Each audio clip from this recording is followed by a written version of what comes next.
Okay, panoorin natin to. Francis Leo Marcos. Sabi dito, FLM, graduation sa sarili niyang school. Okay, so let's just explain this. Kasi, sinasabi niya meron daw siyang doctorate degree. Pero let's put that into context. Kasi yung mga school, nai-involve kasi sa maraming institution kasi nga mahilig siya mag-donate. Sometimes yung mga linalapitan niyang school, tinatanggap yung donations niya.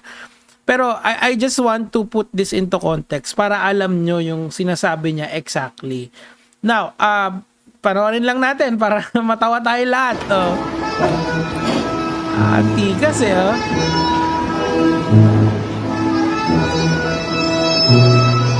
So, ang in-award sa kanya dyan is a honorary doctorate degree. Okay, eto.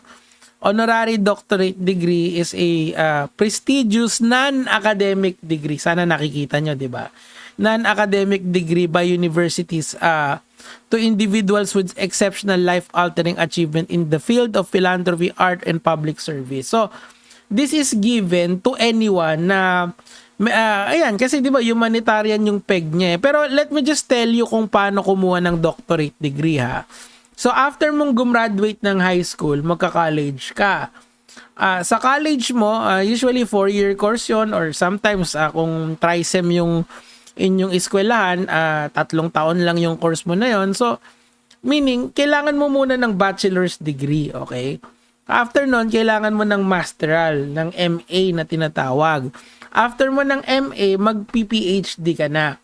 So, may dalawang types ng PhD. Yung isa, doctors in philosophy, PhD dun sa degree, I believe na kinukuha mo, nakalimutan ko lang yung exact term kayo na lang mag-google nun pero ang point doon, yung isa medical doctor, yung isa naman is an academic doctor, okay? So ibig sabihin, you are not just an expert, you are ChatGPT.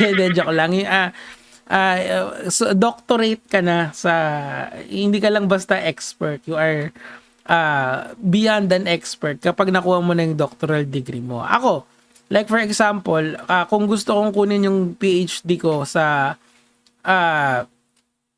education and sa physics, kailangan munang mag-MA ako. Medyo matagal-tagal pa yun. Kung may oras lang ako, gagawin ko yun Pero ano yun hindi yan madaling kunin. So, pero yung kay FLM, hindi naman academic achievement yan Kasi, baka kasi yung mga ibang OFW, sabihin nyo, Sir Nico, di ba may doctorate degree yan? Meron naman talaga. It's legitimate na meron siyang doctorate, doctorate. Pero anong klaseng doctorate? Yung honorary doctorate, hindi yung PhD na professional doctorate, purely symbolic lang yan. So, ibig sabihin, walang kwenta yan. In the academic sense. Nakikita nyo naman, di ba, hindi talaga siya eloquent magsalita. Kaya nga minsan, kapag nakikita ko na binabanatan to in an intellectual level, parang lugi talaga. Kasi hindi naman siya talaga intellectual na tao Ang tanging kanyang bentahe sa mundong ibabaw is yung fiction of Francis Leo Marcos at saka yung humanitarian niya. Basic yan yung mga politiko, yan din yung ginagawa. Yan yung pinaka-basic yung mag-humanitarian ka para bumango yung pangalan mo, para sabihin na mabait ka. Tapos that's it. From there, bubuuin mo na yung fiction of Francis Leo Marcos. Tuloy lang natin. Please remain standing for the opening prayer to be led by Dr. Shirley C. Gabino. So, dito kasi, meron kasi akong napanood na video na parang may kausap siyang OFW na parang bilib na bilib yung OFW sa kanya. And I would understand... Meron ba sila nito? Kasi hindi nyo rin naman alam yung ganyan kasi syempre sa academic fields lang talaga na pag-uusapan yung doctorate, professional doctorate na ganyan Ano rin natin? Ito. Dami award. Yan. Yan. So, ibig sabihin, etong college na to, inawardan siya niyan. Hindi niya yan pinaghirapan at para makuha. Ano lang yan, dahil dun sa mga achievements niya na recognize siguro in that sense, kasi nag-humanitarian siya, doon siya binigyan ng award. Hindi siya binigyan ng award kasi matalino siya. Hindi. Obviously, hindi. Pero lagay natin sa context. Kasi, pwede niya kasing sabihin na hindi naman fake yung mga award ko. Sige, hindi nga fake, pero hindi rin siya academic doctorate. It's purely a certificate na inacknowledge ka nung college. Gets nyo? Kasi kita mo yung yung reaction nitong si ate. Oh. Ano, empo. Ano yan? Doctor, Di ba bilib na bilib siya? philosophy, humanity. Pero basahin niyo yung buo. Ayan honorary doctoral award in, di ba? Ayan, si Araneta, ayan, si Araneta, iyak mo. Doctorate of Philosophy and Humanities, pare. Pare! Ay, nawala! Ano nangyari? Ano to? Saan galing to? Teka, saan na ba yun? Nawala eh. Para lang alam nyo kasi mahirap na kasing maniwala ngayon sa... baka kasi yung mga ibang OFW rito na nanonood pa rin sa kanya, hindi magets yung kung ano yung nakuha niya. Ngayon, alam nyo na. Now you know. Pare, Tignan mo nga. eto pa, pare. Anong school yan, pare? Regardless kung kahit anong school yan, UP Diliman, kahit Yale, sila nag-a-award talaga sila ng mga ganyang tao. Ng ganyang award sa mga taong exceptional. Pero yung iba siguro may standard silang nakita kay Norman Mangusin bago siya ma-expose ng ganito kasi talagang binalatan na siya ng buong Pilipinas pati gobyerno natin, 'di ba?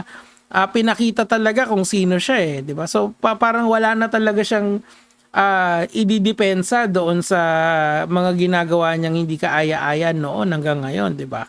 So ang point dito mga lods ko, lalong-lalo na dun sa mga OFW na nakapanood nito, baka kasi isipin nyo, di ba may doctorate yung si Mangusin? Well, he was given an award. He did not earn it. It was given to him, di ba?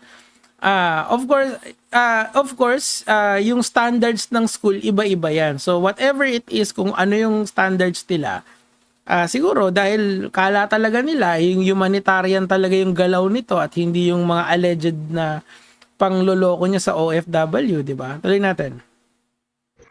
Ay, oo nga.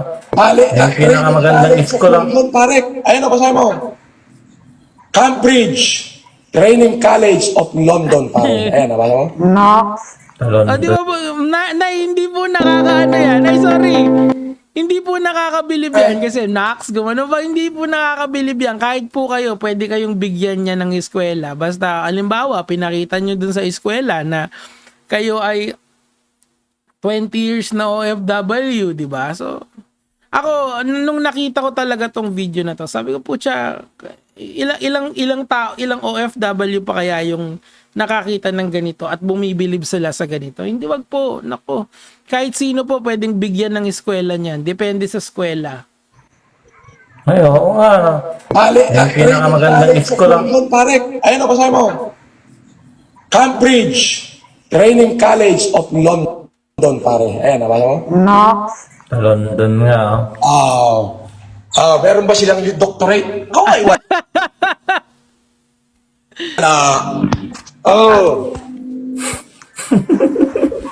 So baka po kasi magalit kayo dun sa school. Wag po kayong magalit dun sa school kasi most likely yung school ang alam lang nila yung humanitarian efforts ni Francis Leo Marcos which was well publicized, 'di ba?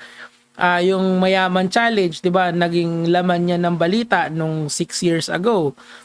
Pero siguro hanggang dun lang yung inabot nila. I mean, even yung mga senators natin at one point or another parang na pahanga sa kabutihang loob nitong si Francis Leo Marcos. Pero of course, that was before all the exposure na nakuha niya. That was all before sa mga cases na kinaharap niya ngayon. But given all this new context na nakukuha natin, we now understand na all of us at one point or another has believed the fiction that is Francis Leo Marcos. Pero Norman Mangusin the person is,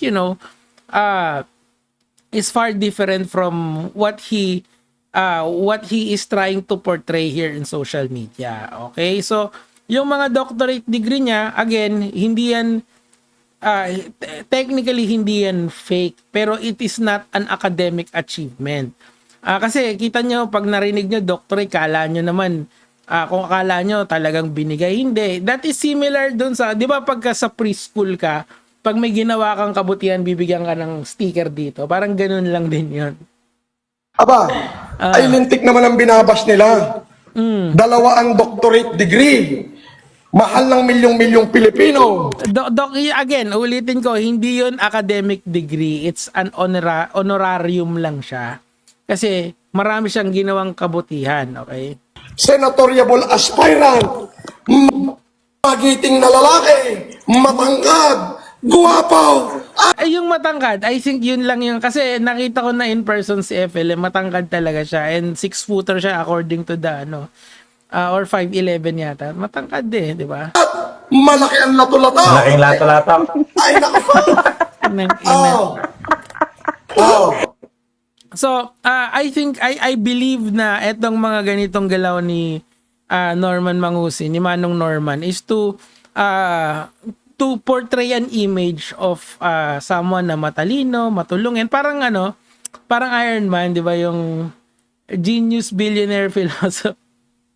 Genius billionaire philanthropist, ganun yung pinoportray niya. Pero totoo niyan, behind the scenes, kayong mga OFW yung naapektuhan nito. So ako, binibigay ko lang yung ambag ko itong 15 minutes or 12 minutes na video ko para at least ma-debunk yung the fiction that is Francis Leo Marcos, di ba?